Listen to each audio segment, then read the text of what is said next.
Hi everyone, so today I'm going to be continuing on about medieval Europe and the Dark Ages, and we're going to be talking about the feudal system. This is History with Zara Anderson, and today's video is about the feudal system.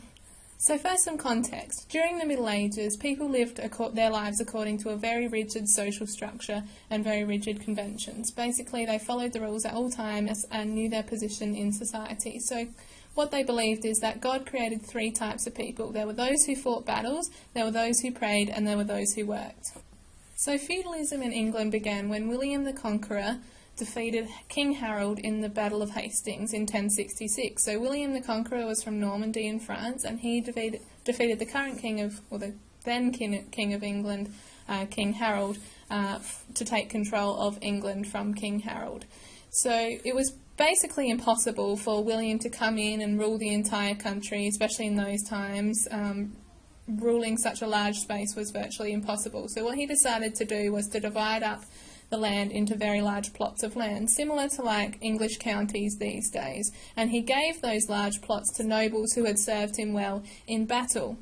In return, they had to swear an oath of loyalty, they had to collect taxes from the area, and they generally had to manage the day-to-day running of the area for William.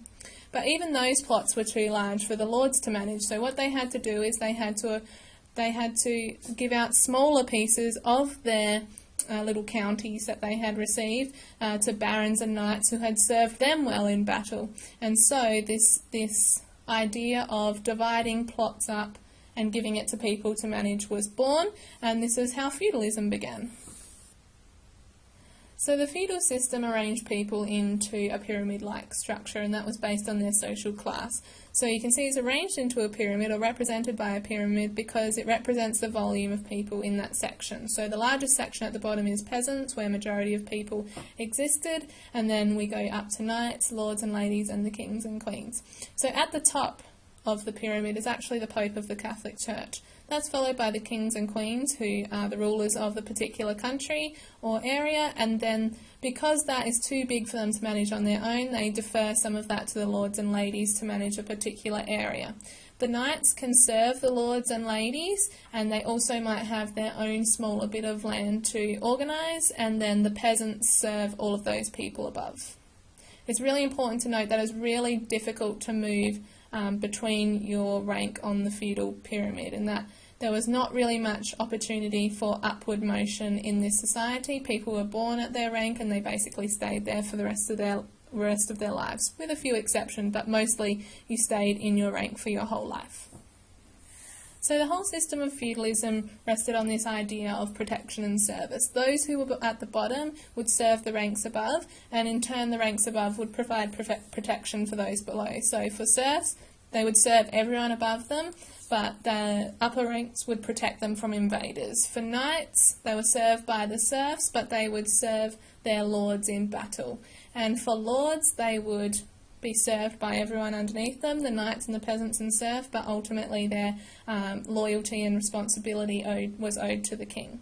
Of course, the king had everyone to serve him. What a good spot to be in. So let's look at some of the advantages and disadvantages of feudalism. Firstly, advantages of feudalism were that it provided protection for the common man from foreign invaders. So people had lived through a time of barbaric invasion, and so this system provided protection for the everyday man.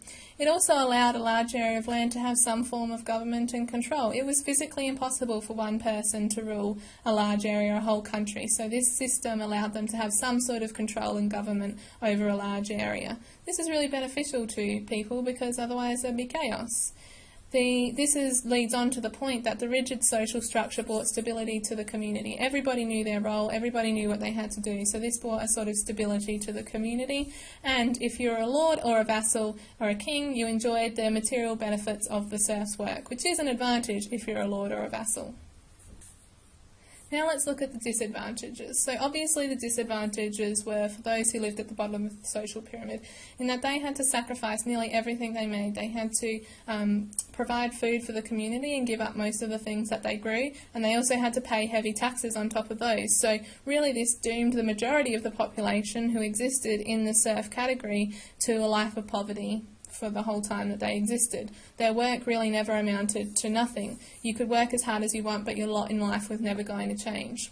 This, of course, was advantageous to the people who were taking advantage of this, but as we'll see later, the economy became overly reliant on one group of individuals, the serfs. So when a problem occurs with the serfs, it's really difficult for the economy to continue going on because the economy is basically solely resting on the shoulders of the peasants.